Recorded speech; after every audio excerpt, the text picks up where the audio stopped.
निज चरणा अहो स्वामी तुकया देवा या वरी न करावा अभेर। सहज लीळे उदकी वह्या तुम्ही रक्षलिया निज सत्ते अहो स्वामी तुकया देवा यावरी न करावा अभेर। निळा म्हणे धराल हाती तरी द्याल मती निरुपमा अहो स्वामी तुकया देवा यावरी न करावा अभेर। सत्य सत्य देते फळ सत्य सत्य देते फळ नाही लागतची बळ घ्यावे देवाचे ते पाय धीर सकळ उपाय। करावीच चिंता नाही लागत तत्वता घ्यावे देवाचे ते पाय धीर सकळ उपाय। तुका म्हणे भावे होते सकळ बरवे घ्यावे देवाचे ते पाय धीर सकळ उपाय। जगद्गुरू संतश्रेष्ठ श्री तुकाराम महाराजांच्या अभंगगाथेतील क्रमाने आलेला 827 काय 827 क्रमांकाचा अभंग असून 4 चरणांचा छोटासा अभंग आहे, पण मनुष्याला अतिशय दिलासा देणारा अभंग आहे, दिलासा देणारा आहे। सत्य, ध्यान, निश्चिंतपणा आणि निष्ठा म्हणजे भाव, हे 4 सूत्र थोडक्यात सांगितलेले आहेत। मनुष्याच्या जीवनात सत्य किती महत्त्वाचं आहे हे व्यवहाराच्या दृष्टीने आपल्याला विचार करता येतो, परमार्थाच्या दृष्टीने विचार करता येतो, अध्यात्माच्या दृष्टीने विचार करता येतो, संत वाणीच्या दृष्टीने विचार करता येतो। आपण विचार करून पहा की सत्याचा आश्रय ज्यानं घेतला त्याचं मूल्य वाढत जातं आणि असत्याचा आश्रय ज्याचा गेला त्याचं कमी कमी होत जातं, शेवटी शून्य होतं। हा शेवटी सत्य सर्वश्रेष्ठ बनतो। देव देव देव म्हणून म्हणजे तरी काय आहे, साधू म्हणजे तरी काय आहेत, आणि तत्व म्हणून तरी काय। तत्वाचा विचार, देवाचा विचार आणि संतत्वाचा किंवा साधुत्वाचा विचार की मानवी जीवनाला आतापर्यंत जे आदर्श म्हणून राहिलेले आहेत। संत कोणी दिसले की लगेच आपल्याकडून हात जोडले जातात। एखादा वाईट वागणारा माणूस, स्त्री पुरुष कोणी असो, असलं की माणसाला तिरस्कार निर्माण होतो। एक स्वभाव आहे माणसाचा की आपल्याला असत्य कधी कधी बरं वाटतं, आपल्याला खोटं वागणं बरं वाटतं, आपल्याला वाईट वागणं बरं वाटतं कधी कधी, बरं का। कामक्रोधाचा उद्रेक झाला म्हणजे माणसं वाईट वागतात, खोटं बोलतात, असत्य करतात, काहीतरी करतात, त्यावेळेला बरं वाटतं। पण असं वाईट वागणारी आणि असत्याचा व्यवहार करणारी व्यक्तीसुद्धा जर समाजात आली तर ती सत्याचाच पुरस्कार करते। तेच खरं आहे, म्हणजे तेच बरोबर आहे असं म्हणत असते। म्हणजे प्रतिष्ठा जगामध्ये सत्याचीच आहे अशी गोष्ट आहे। आणि ज्या वेळेला सत्ययुग होतं म्हणतात त्यावेळेला सगळेच सत्य बोलत होते, मग त्रेतायुग आलं, मग त्याला जरा खालीपणा आला, मग द्वापर आलं, आता कलियुग आलं।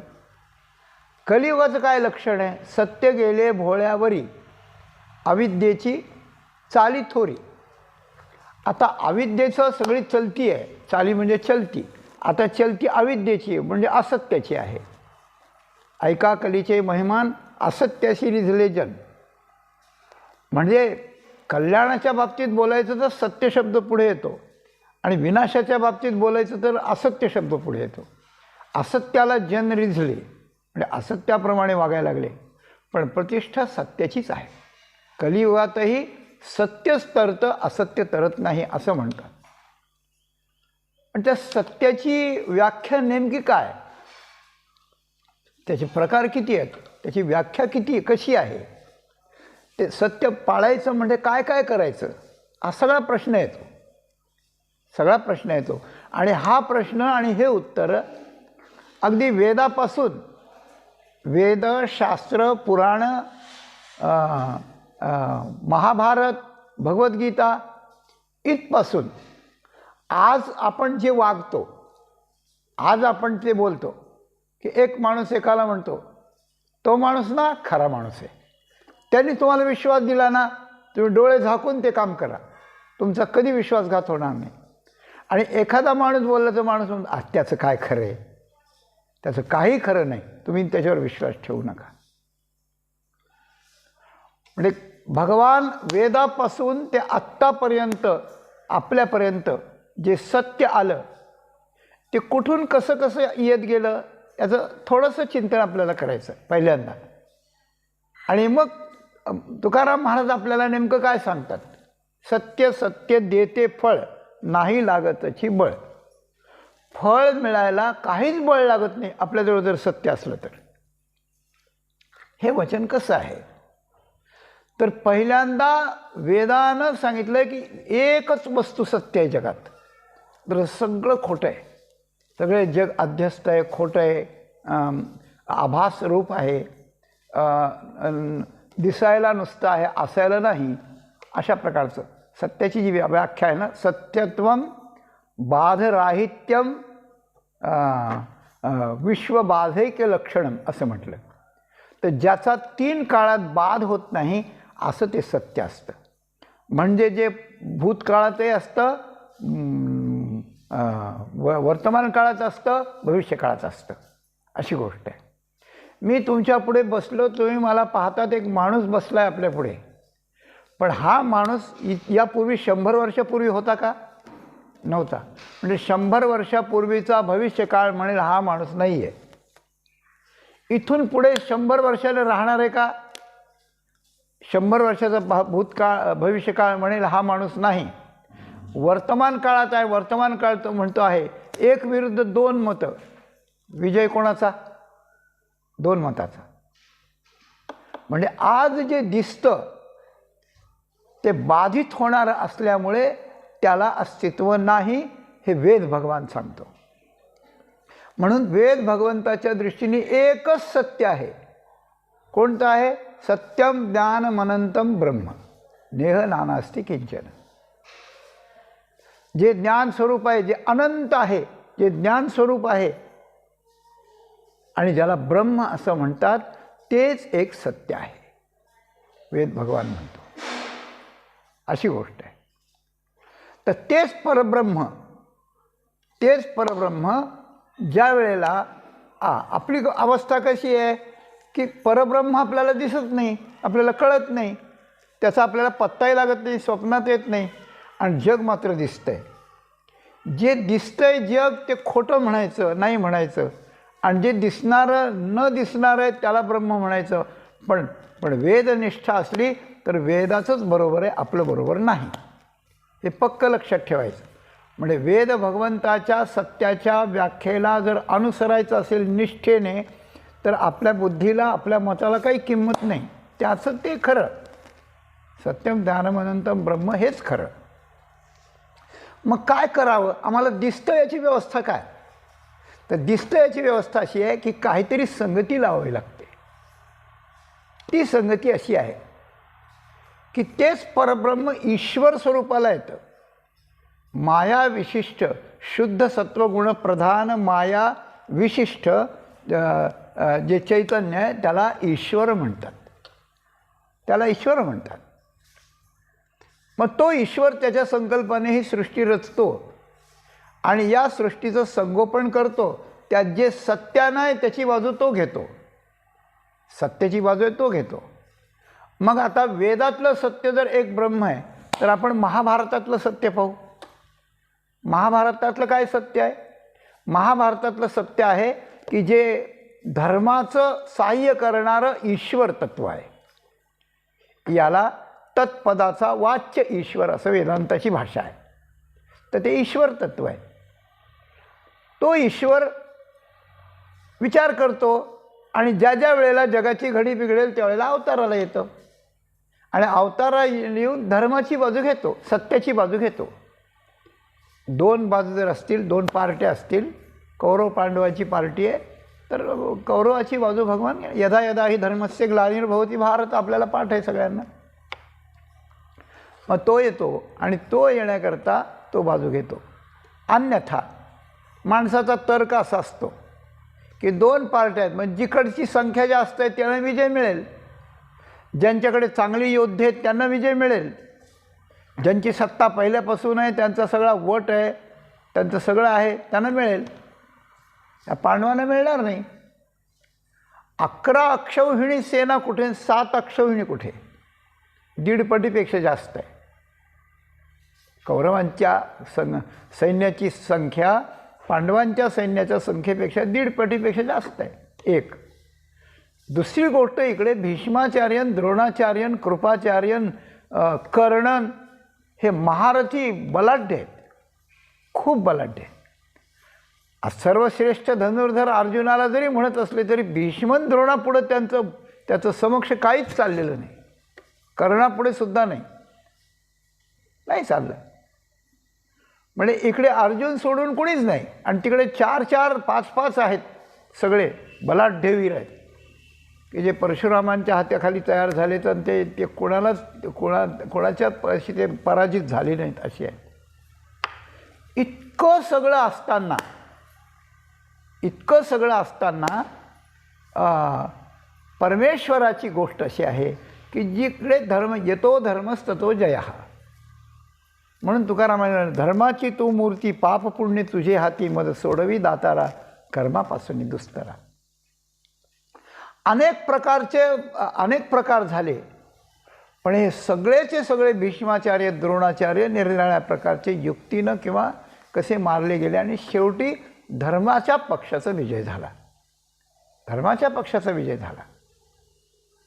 नाहीतर महाभारतात जर पाहायचं म्हटलं तर काय हो सगळं कपट, द्वेष, मत्सर, छल, खून करण्याचे प्रयत्न, जाळण्याचे प्रयत्न, हेच आहेत सगळे. व्यवहारात काय असतात याच्यापेक्षा? द्रौपदीसारखा एका साध्वी स्त्रीचं वस्त्रहरण भर सभेत व्हावं, आज कलियुगाचा धुमधुमाट असून सुद्धा इतकं खाली कोणी जात नाही आहे. इतकी वाईट गोष्ट आहे. पण वेदतुल्य असलेल्या, वेदव्यास प्रणीत असलेल्या या महाकाव्याला इतकं महत्त्व असलं की त्याला पंचमवेद असं म्हणतात. पंचमवेद म्हणतात. आणि त्यात धर्माचा विजय आहे. आणि धर्माचा विजय त्याकरता असतो की धर्माचा कैवारी परमात्मा असतो. तो त्याची बाजू, धर्माची बाजू परमेश्वर घेत असतो. म्हणून आपण धर्माने वागावं. धर्माचंच नाव सत्य आहे. सत्य हे धर्माचं नाव आहे. सत्यधर्म पराक्रमः, सत्यधर्मा त्रिविक्रमः, सत्यधर्म परायणः. विष्णू सहस्रनामात कितीतरी असेल. सत्य आणि धर्म हे एकाला एक लागून शब्द आलेले आहेत. म्हणून धर्माची बाजू घेऊन धर्माचा विजय घडवणारे, धर्माला यश देणारे अशा प्रकारचे भगवान ईश्वर आहेत, परमेश्वर आहेत. म्हणून सत्य बाजू आपण घेतली, आपण सत्य वापरलं की आपण परमेश्वराच्या बाजूची झालो. आणि असत्य वापरलं की आपण अविद्येचे झालो. 2. तिसरी गोष्ट, त्याच महाभारतात भगवंतानं केलेला जो उपदेश आहे, त्या उपदेशातलं सत्य काय आहे? उपदेशातलं सत्य हे आहे, शेवटचा संजयाचा श्लोक, यत्र योगेश्वर कृष्ण यत्र पार्थो धनुर्धरा तत्र श्री विजय भूतिर ध्रुवा नितिर्मतिर मम. जिकडं श्रीकृष्ण आणि जिकडे अर्जुन आहे, धनुर्धर अर्जुन, तिकडे जय आहे. जय आहे म्हणजे सत्य आणि धर्म तिकडं आहे.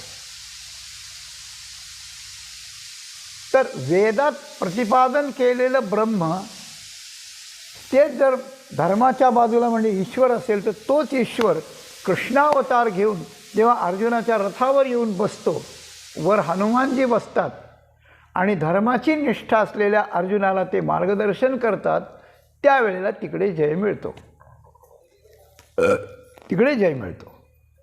माऊलीने लिहिलं आहे की ज्याला भगवंतासारखा कैवारी आहे, ज्याला लक्ष्मीसारखी माता आहे, अशा अर्जुनाला काय काय प्राप्त होईल.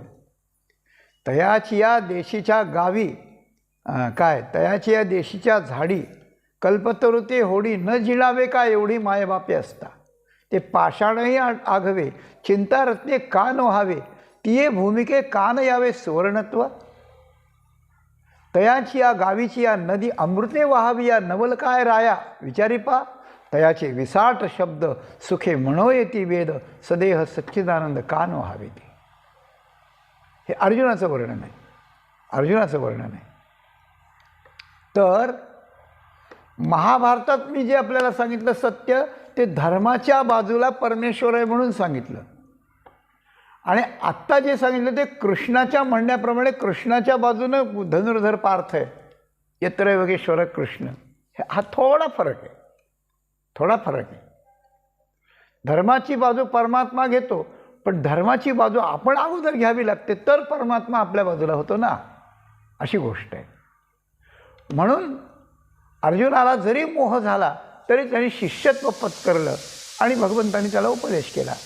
तर माऊली म्हणते की की लक्ष्मी ज्याची आई आहे, परमात्मा ज्याचा पिता आहे, म्हणजे पित्याचा पुत्र सांभाळतो तसं तो सांभाळतो आहे, असं जर आहे तर तो ज्या गावात राहील त्या गावाच्या नद्यातून अमृत वाहिलं पाहिजे म्हणे, अमृत वाहिलं पाहिजे.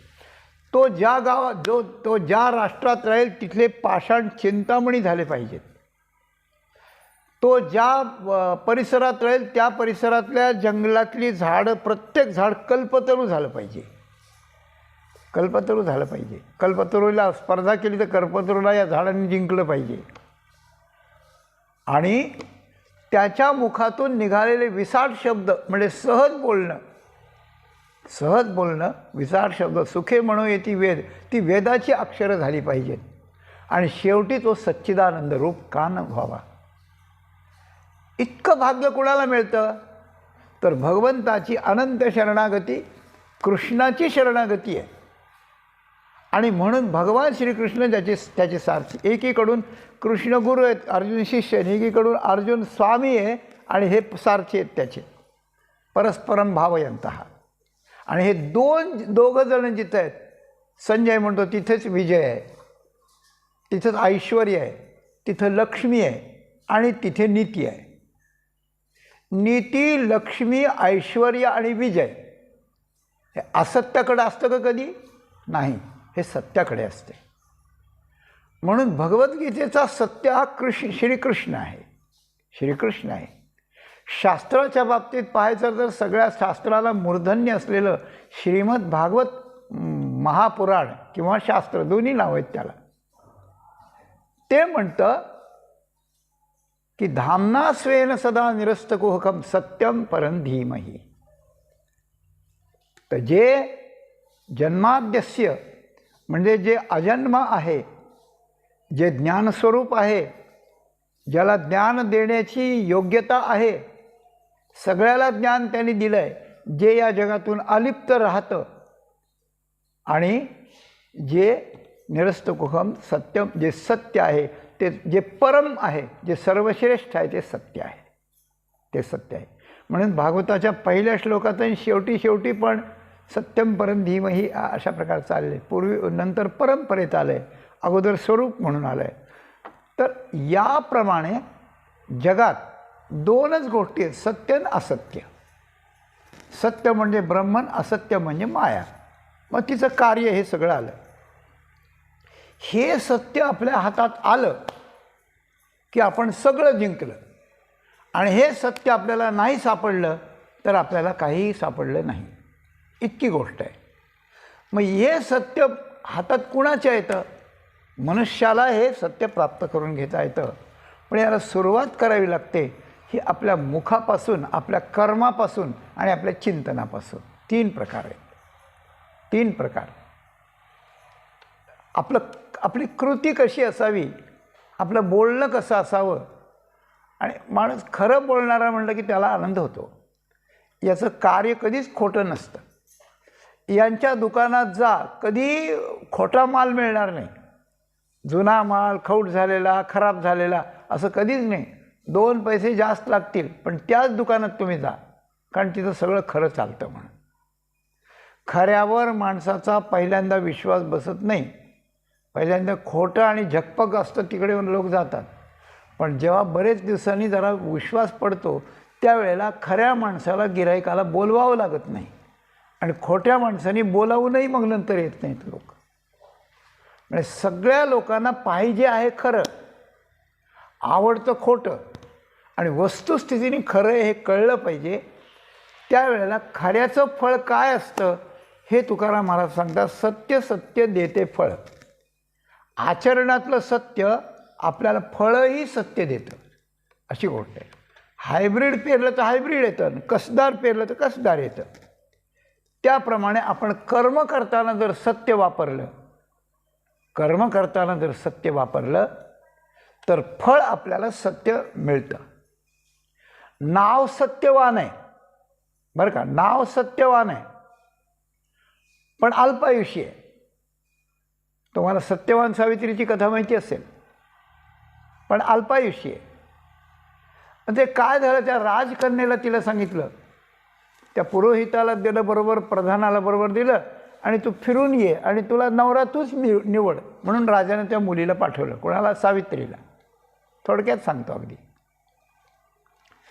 ती बघून आली की एक राजपुत्र आहे, त्याचं राज्य त्याच्या भाऊबंधाने हडप केलेलं आहे. वडील आंधळे आहेत वगैरे वगैरे म्हणून हडप केलेलं आहे. हा आता तारुण्यात आलेला आहे, पण त्याचं सगळं मला, त्याचा स्वभाव आवडला, सगळं आवडलं म्हणे, आणि तो मी मनानं वरलेला आहे, त्याच्याशी माझं लग्न करून द्या तुम्ही. राजा म्हणाले ठीक आहे. मग देवर्षी नारद आले आणि नारदांनी सांगितलं की सावित्री, राजा तुझ्या मुलीनं ज्याचं निवड केली, चॉईस केला, तो चुकीचा आहे. काय आहे? तो स्वभावानं चांगला आहे, सगळं चांगलं आहे त्याचं, असू दे बाकी सगळं, पण त्याचं आयुष्य थोडं आहे. आजपासून 1 वर्षानं तो मरणार आहे. मग 1 वर्षात विधवा होणं कसं बरं आहे? ते बरं नाही. मग तिला म्हणून दुसरा चॉईस कर, आता दुसरा निवड कर दुसऱ्याची. मग तिला बोलावलं, राजाने सांगितलं. तिने सांगितलं की बाबा काही असो, मी एकदा मन त्याच्या चरणावर ठेवलं आहे आणि स्त्रीनं एखाद्या वराला मनाने वरलं की ती त्याची झाली आणि तिनं जर दुसरा पती केला तर लोकांना समजणार नाही, कोणाला समजणार नाही, पण मी व्यभिचारिणी ठरेल, मी पतिव्रता नाही ठरणार. मला पातिव्रत्य माझं निभवायचं आहे. काय व्हायचं असेल ते होईल माझ्या नशिबानं, पण मी आता त्याच्याशीच लग्न करणार. एक तरुण मुलगी कसा विचार करते बघा तुम्ही, की जो धर्म स्त्री करता सांगितलेला आहे की आन पुरुष जग नाही, आपल्या पतीशिवाय दुसरा पुरुषच जगात नाही, असं समजून ती आपल्या पतीला वरते. आणि एक प्रियोत्तम वाढो निधी वाचोनी वाढो निधी कामू जैसा का मनोधर्म पतिव्रतेचा. पतिव्रतेच्या मनाचा हा धर्म आहे की एकदा मनानं हा आपला पती असं समजलं की त्याच्याशिवाय दुसरा कोणीच नाही, दुसरे भाऊ पिता पती, भाऊ पिता पुत्र अशा प्रकारचे मानायचे. हा धर्म तिनं पाळला, हा सत्य धर्म आहे. सत्यधर्माच्या आधारानं सत्यवानाला तिनं चुनलं, पण त्याचा मृत्यू जवळ आलेला. आता काय करणार? ते लग्न झालं, ती गेली त्याच्याकडे, आणि जो दिवस होता त्याच्या मृत्यूचा देवर्षी नारदांनी सांगितलेला, त्या दिवशी तो लाकडं वगैरे तोडायला जात होता जंगलात. ती म्हणले नाही, आज मला बरोबर यायचं आहे तुमच्या, मला तुमच्याबरोबर यायचं आहे. ती त्याच्याबरोबर गेली. तो झाडावर लाकडं तोडीत होता, एक खाली होती आणि त्याला चक्कर आली, तो आला खाली पडला. पडल्यानंतर तिनं काय ध्यान धारणा चिंतन काय असेल तिचं, तिने जी साधना केली असेल ती तिने सुरू केली. आणि एका रेड्यावर बसून एक पुरुष तिथे आला. यमराज होते, ते दूत नव्हते पाठवले, यमराज स्वतः आले होते, स्वतः आले होते. अगदी थोडक्यात सांगतो. आणि ते त्याचे प्राण नेणार इतक्यात तिनं विनंती केली की माझे पती आहेत, माझ्या पतीला सोडा. त्याने पुष्कळ युक्तिवाद केला. एवढंच सांगतो की युक्तिवादात तिने उत्तर दिले आणि ती त्याच्या मागे मागे मागे चालली. ती त्याच्या मागे चालली. एक एक प्रश्न विचारित गेली, एक एक उत्तर दिलं. त्याने एक एक वर देऊ केला. एका वरानं यांच्या आईवडिलांचे डोळे आले पाहिजेत म्हणाली. दुसऱ्या वरानं आमचं गेलेलं राज्य मिळालं पाहिजे, असं बाकीच्या मागण्या मागितल्या. आणि शेवटी जेव्हा मागितलं तेव्हा आपल्या पतीचे प्राण, आणि ते प्राण यमराजानं तिच्याजवळ देऊन आणि त्या ठिकाणी त्याला उठवलं, त्याला जिवंत केलं. आणि अनेक वर्ष त्यांना डोळे आले, ते राज्यही मिळालं, सगळं त्या ठिकाणी झालं, सगळं झालं. मला म्हणायचं काय, जगातलं सत्य असं आहे की नाव सत्यवान आहे पण अल्पायुषी आहे, तो असत्य होणार आहे किंवा नाहीसा होणार आहे असं आहे. पण त्याला वरताना आपल्या पतिव्रतेच्या मनोधर्माचं पालन केल्यानंतर त्या सत्यपालनानं त्याची जीव परत येणं हे सत्य अशा प्रकारचं त्या ठिकाणी फळ देऊन टाकलं अशी गोष्ट आहे. तर पहिल्या प्रथम 3 गोष्टी आहेत. चिरंतन सत्य वेदानं सांगितलेलं, ईश्वर, सत्य, कृष्ण, ब्रह्म हे सगळं जे आहे तिथपर्यंत मनुष्याला जायचं आहे. तिथपर्यंत आपल्याला ते सत्य शेवटी आपल्या हाती घ्यायचं आहे. पण ते सत्य जाण्याकरता व्यावहारिक सत्य आहे. व्यवहारामध्ये सत्य असत्याचे जे निकष आहेत ते आपल्याला पाळायचे. खरं बोलायचं, जे आहे ते बोलायचं, जे आहे ते व्यवस्थित करायचं, वाईट कर्म करायचं नाही. चोरी, व्यभिचारी, जुगार खेळणं, परस्त्रीगमन वगैरे या गोष्टी ज्या आहेत, या गोष्टी ज्या निषिद्ध सांगितल्या त्या सोडून द्यायच्या. आणि कर्म करताना व्यवस्थित करायचं. ते कर्म करताना जे बोललं जाईल ते बोलण्यातलंही सत्य आहे, बोलण्यातलं सत्य आहे. ब्रह्मदेव आणि गाय खोटं बोलले तर त्यांना त्याचं प्रायश्चित्त भोगावं लागलं, इतिहासात वर्णन आहे. म्हणून आपल्या मनानं खोटं कधी बोलायचं नाही. आणि खोटं काय असतं आणि खरं काय असते आपण जाणून घ्यायचं. कधी आपल्याला वाटतं हे खोटं आहे पण ते खरं असतं. उदाहरणार्थ एखादी गाय गेली आपल्या समोरून आणि नंतर तो कसाही आला आणि इकडून गाय गेली का म्हणला, खरं बोलावं का खोटं बोलावं, काय बोलावं, कसं बोलावं, काय व्हावं? गंमत आहे. सजन कसाई नावाचे भक्त आहेत. ते निघाले जगन्नाथपुरीला. रस्त्यात थांबले आणि ज्या घरी थांबले त्या घरची जी मालकीण स्त्री होती तिच्या मनात पाप आलं आणि ती त्याला म्हणू लागली माझी इच्छा पूर्ण कर. ते म्हणे नाही बाबा, आम्ही वैष्णव आहेत, आम्हाला परस्त्रिया माता आहेत. तेव्हा तिनं म्हटलं की तुम्हाला माझ्या नवऱ्याची भीती वाटत असेल ना. तिने दगड घेतला आणि झोपलेल्या नवऱ्याच्या डोक्यात घातला. घडलेली घटना आहे. सजन कसाई नावाचे जे भक्त होते मोठे, त्यांच्या नवऱ्याच्या डोक्यात दगड घातला, त्याला समाप्त केलं. म्हणले आता, ते म्हणे नाही. मग तिने लोकांना बोलावलं की माझा अभिलाष धरून यानं माझ्या नवऱ्याला खून केला. काय बोलतील काय कोणाला माहिती. मग लोकांनी पंचायत घातली तिथे आणि त्यांनी सांगितलं की ज्या हातानं यानं तुझ्या नवऱ्याला मारलं ते त्याचे हात तोडून टाका. मग त्या सजन कसायांचे हात तोडले गेले. आता ते काय करणार, निघाले पुढे. जगन्नाथपुरी थोडे राहिली होती अजून. जगन्नाथाला निघाले पुढे. तेव्हा जगन्नाथ भगवंतांनी त्या सगळ्या पुजाऱ्यांच्या आणि अधिकाऱ्यांच्या स्वप्नात जाऊन सांगितलं की माझा एक महान भक्त येतोय, त्याला सन्मानानं पालखीत बसवून आणा. त्यावेळेला लोक आले पालखीहून. आता या जगन्नाथाच्या यात्रेला जाताना एकीकडे हात तोडले जातात काही अपराध नसताना, आणि एकीकडे काही अधिकार नसताना पालखी पुढून येते. कर्म कसं असतं आणि कर्माचं फळ कसं असतं, विचित्रता. ठीक आहे, ते आले तिथपर्यंत, जगन्नाथपुरीपर्यंत आले. पण लोकांनी काय पाहिजे, कुठं थांबायचं वगैरे. आता लोक त्यांच्या पुढे पुढे. आता जगन्नाथाचा दृष्टांत झाला सगळ्यांना.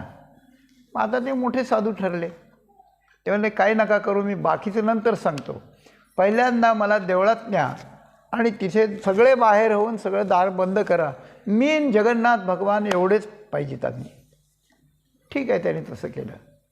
मग जगन्नाथाला सवाल विचारला की देवा, माझा काही गुन्हा नसताना माझे हात तोडले जातात आणि माझा काही अधिकार नसताना तुम्ही मला पालखी पाठवता, मी काय पाप केलं होतं असं. तेव्हा जगन्नाथ सजन कसं याच्या पुढे प्रगट झाले आणि ते म्हणले की कर्म आपल्याकडून झाल्याशिवाय फळ कधी मिळतच नसतं. कर्म होत असतं कर्म. मग काय झालं होतं तर त्याला सांगितलं सजन कसायला भगवान जगन्नाथाने की तू पहिल्या याच्या पूर्वीच्या जन्मी तू वैदिक ब्राह्मण होतास. गंगेवर आला संध्या कर्म करायला, ते अर्घ्य देत होता. तर अर्घ्य देताना एक गाय अशी पुढून गेली आणि गाय गेल्यानंतर तो कसाई आला. कसाई आल्यानंतर त्याने म्हणलं की गाय गेली का या रस्त्यानं बाबा. मग याला पंचायत पडली, सांगावं की नाही. हो सांगावं तर गायीची हत्या होईल आणि नाही सांगितलं तर खोटं बोलणं होईल. मग खोटं बोलणं हत्येच्या पेक्षा मोठं आहे का छोटं आहे कोणाला माहिती आता काय आहे ते. तर असं उत्तर असतं त्यात एक की बाबा जे डोळे पाहणारे आहेत त्यांना बोलता येत नाही आणि जी वाणी सांगणारी तिला काही दिसत नाही पाहायला, काय सांगणार. तो असं बुचकळ्यात पडलं. त्याने हो नाही सांगितलं, नाही सांगितलं, पण हातात संध्येचे अर्घ्य असताना त्याच्या न कळत सहज असा हात झाला. असा म्हणजे इकडं गाय गेली असा त्याचा अर्थ केला त्याने. त्याच अर्थाने झाला तो हात, न कळत झाला. आपोआप सत्य बोलण्याची सवय असली म्हणजे काहीतरी खुणेने होऊन जातं. हात थोडे वाकडे करण्याचं क्रिया घडली, एवढीच क्रिया घडली. तेव्हा जगन्नाथाने सांगितलं की तुमच्या त्या संकेताने तो कसाही गेला, त्यानं गायीला कापलं, गायखालाच केली आणि त्यानंतर हे तुमच्या तिघाकडून कर्म घडलं. गाय, कसाई आणि तुम्ही सापडले त्यात. ह्या तिघांच्या सामुदायिक कर्मातून तुम्हाला जन्म मिळाले. तर ती गाय झाली बाई, कसाई झाला तिचा नवरा आणि तुम्ही वाटसरू होऊन तिथे गेलात. नेमके वाटसरू म्हणून तिथे गेलात. त्या गाईला कसायाने मारलं होतं म्हणून त्या कसायाला पुढच्या जन्मात त्या बाईनं मारलं तुझ्या निमित्तानं आणि तू वाकडे हात केले आणि तुझे फक्त हात तुटले गेले. कर्म बेभाग झालं, संपलं कर्म ते आता. म्हणून केले कर्म झाले तेची भोगा आले, उपजले मेले ऐसे किती. तर सत्याची व्याख्या अशी आहे की सत्य बोलण्यात खोटं आहे की खरं आहे. खरंच बोललं पाहिजे हे बरोबर, पण आपल्या बोलण्यापासून नुकसान होतं आहे का, एखादा जीव जातोय का, वाचतोय का, त्याच्या परिणामाचा विचार आहे. सत्य असत्याची कृती करताना किंवा सत्य असत्य बोलताना त्याचा परिणामाचा विचार आहे एक पुढच्या, आणि एक मागच्या उद्देशाचा हे आहे. आपण बोलतो खोटं खरं, करतो खोटं खरं, पण आपला उद्देश काय आहे अशी गोष्ट आहे. एखाद्या माणसाला एखाद्यानं जर एखादा सुरा मारला तर त्याच्यावर मर्डरची केस होते, पण डॉक्टर सगळे शस्त्र घेऊन पोट फाडतात, त्यांच्यावर केस होत नाही का.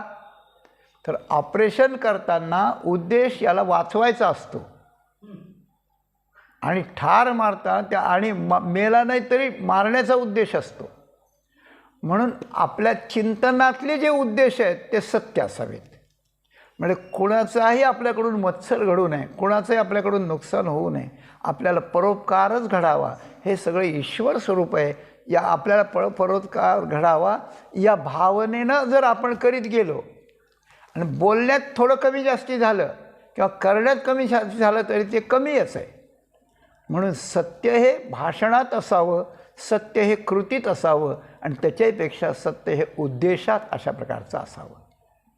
ज्याचा उद्देश शुद्ध आहे, ज्याची वाणी शुद्ध आहे, ज्याची कृती शुद्ध आहे.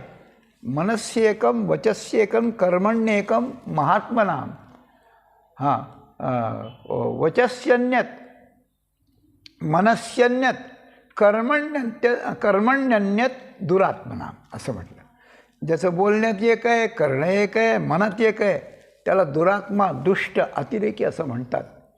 आणि ज्याच्या मनात सत्य आहे, ज्याच्या वाणीत सत्य आहे, ज्याचं करणं सत्य आहे, त्याला हे त्या ठिकाणी म्हणतात. अशा प्रकारचं सत्याला सत्कर्म म्हणतात. असं सत्कर्म जर आपण करीत गेलो कायेनं वाचेनं मनानं, कायेनं म्हणजे कृतीनं, वाचेनं म्हणजे वाणीनं, मनानं म्हणजे उद्देशानं, असं जर आपण करीत गेलो तर त्याचं पुढचा परिणाम म्हणून जे फळ असतं ते फळ आपल्याला सत्यच मिळतं. ते कधी खोटं फळ मिळत नाही. आणि म्हणून महाभारताकडे जर गेलं तर भीष्माचार्य, द्रोणाचार्य खूप मोठे होते, चांगले होते, खूप होते. पण अधर्माची साथ दिल्यामुळे आणि धर्माच्या विरोधात उभं राहिल्यामुळे त्यांच्याकडे इतकी असलेल्या शक्तीचा काही उपयोग झाला नाही. शेवटी त्यांना खितपत पडावं लागलं. द्रोणाचार्यांना धड शिराय वेगळं झालं, लढताना नाही मृत्यू आला. भीष्माचार्यांना शरपंजरी पडावं लागलं. तर तात्पर्य असं आहे या सगळ्याचं की आपण प्रत्येक गोष्ट करताना, प्रत्येक गोष्ट बोलताना आणि प्रत्येक गोष्टीचे चिंतन करताना आपण खरं काम करतो की खोटं करतो, आपण खरं चिंतन करतो की खोटं करतो याचा विचार करावा. आणि विचार करीत बोलणं, चालणं, उद्देश हे जर बरोबर असेल, आपला खराच असेल, तर त्याचं फळ खरं मिळाल्याशिवाय राहणार नाही. अशी गोष्ट आहे, राहणार नाही. म्हणून साधकाने काय करावं, आपलं कल्याण ज्याला करून घ्यायचं आहे त्यांनी काय करावं. तुकाराम महाराज म्हणतात की सत्य आचरण हे सत्य फळालाच देत असतं आणि ते फळ मिळवायला बळ काही लागत नाही, शक्ती लागत नाही, कारण त्या सत्यातच ते मिळवून देण्याची शक्ती असते. अशी गोष्ट आहे. खोटं केलं की चांगलं फळ मिळवायला खूप शक्ती खर्च होते आणि मिळत काही नाही, शेवटी मग त्या शक्तीचं क्षीण येतो. म्हणून याला बळ काही लागत नाही, फक्त आपण सत्यानं सरळ रस्त्याने चालायला बळ नाही लागत. आड रानातून आणि दऱ्याखोऱ्यातून उड्या मारायला बळ लागतं, तरी एखाद्या वेळेला पाय मोडण्याची शक्यता असते. म्हणून सरळ सत्याच्या मार्गानं त्या ठिकाणी जायला लागलं तर बळ काही लागत नाही. काय करावं, ध्यावे देवाचे ते पाय, ध्यावे देवाचे ते पाय, धीर सकळ उपाय. म्हणून भक्तीच्या मार्गानं चालताना आपण कर्मात सत्यत्व ठेवावं आणि ध्यानात भगवंताच्या चरणांचं ध्यान सतत करावं. ही गोष्ट आहे, सतत करावं. आणि ध्यावे देवाचे ते पाय, धीर सकळ उपाय. कधी कधी असं होतं की आपण सत्य बोलायला लागलं, सत्य करायला लागलं की आपल्याला संकट येतं. पहिल्यांदी काही नव्हतं, पण नंतर खरं बोलणं इतकं वाईटात जातं, ते खूप वाईटात जातं. पंढरपूरला एक बडवे समाजामध्ये एक गृहस्थ होते बरं का. खूप सच्चे बोलायचे, खरं बोलायचे, कधी खोटं बोलणार नाही. वेदाचं अध्ययन करणारे होते, भागवत वाचणारे होते, सत्य बोलणारे होते. त्यामुळे त्यांची खूप प्रसिद्धी होती.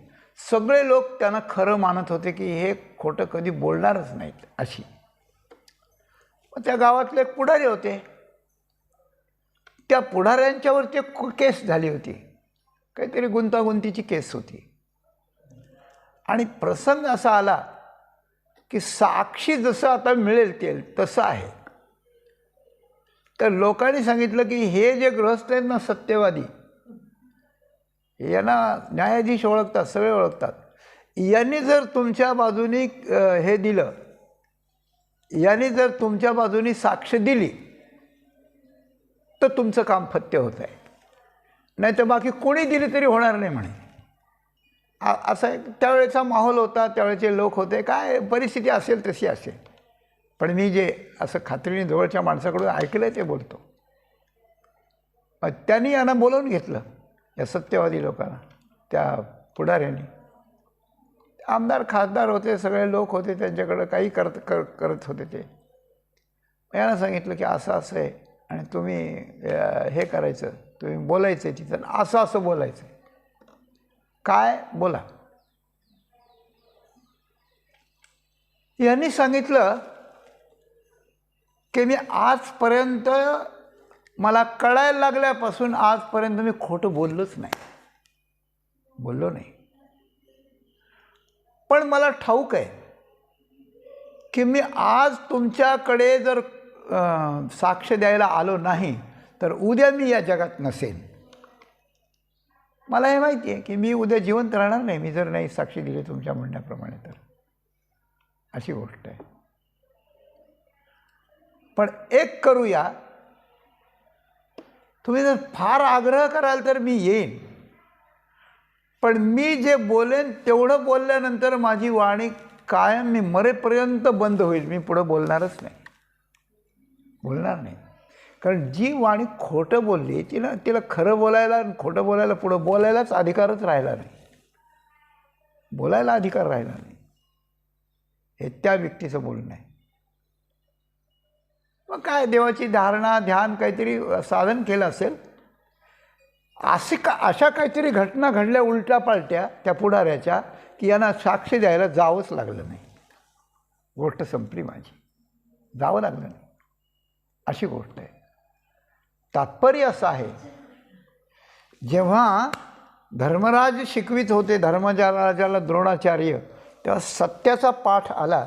ते म्हणजे मला कळलंच नाही, मला 8 दिवस नाही कळलं त्यांना. दुसरे बोलायला लागले की यांच्यामुळं पाठ राहिला. मग 8व्या दिवशी धर्मराज म्हणाले मला कळलं आता सत्याची व्याख्या. म्हणजे काय कळली? अशी कळली की मी आता निश्चय केला की माझ्या जीवनात मी कधीच खोटं बोलणार नाही. ही सत्याचं महत्त्व कळून मी निर्णय घेतला आहे म्हणे. आपल्याला कळलं तेव्हा की आपण त्या निर्णयावर येतो. तात्पर्य असं आहे की संकट आपल्यावर येतं आणि ते प्राण संकट त्या ठिकाणी येतं. तर प्राण संकट आलं तरी आत्तापर्यंतचं जे सत्य आहे ते सोडायचं नाही. म्हणजे सत्याला प्राणाची बाजीसुद्धा लावली जाते. असे उदाहरण आहेत पुराणात. आता मी जास्त वेळ घेत नाही आपला. तर प्राण जाण्याची वेळ आली. काय असं वचन आहे ना, रघुकील रीती सदा चली आई, प्राण जाहू बरू वचन न जाई. म्हणजे सत्य वचन एकदा रघुकुलातल्या क्षत्रियाने दिलं आणि ते वचन खरं करण्याकरता त्याला प्राण देण्याची पाळी आली तरी ते सत्य वचन सत्यच ठेवायचं. आपले प्राण गेले तर चालतील, प्राण गेले तर पुन्हा दुसरा जन्म मिळेल, पण सत्य गेलं तर सत्य सगळंच गेलं, अशी गोष्ट आहे. आपले प्राण गेले तर पुन्हा जन्म मिळेल आणि पुन्हा जन्म मिळाल्यानंतर हे सत्य आपल्याला शोधित तिथे येईल आपला पाठपुरावा करायला. एक. आणि जर आपण सत्य घालवलं तर प्राण काही दिवसांनी जाणारच आहेत, ते काही कायम राहणार नाहीत. पण सत्य गेलं ते पुन्हा कधीच येणार नाही, अशी गोष्ट आहे. म्हणून सत्याची किंमत प्राणापेक्षा जास्त असावी, असा प्रकार आहे. आणि म्हणून ते सत्य मी याकरता सांगत होतो की आपण सत्य पाळीत गेलो, चिंतन करीत गेलो, वक्तव्य करीत गेलो आणि कृती करीत गेलो सत्याप्रमाणे. त्याची तपश्चर्या झाली.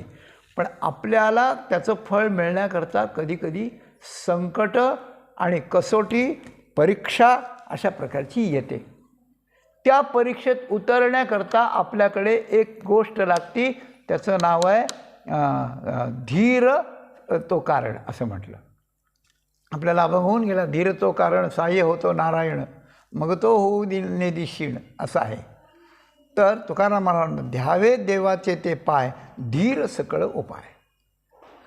आपण सत्य बोलत राहावं, करीत राहावं आणि आपण सतत भगवंताच्या चरणाचं ध्यान करावं.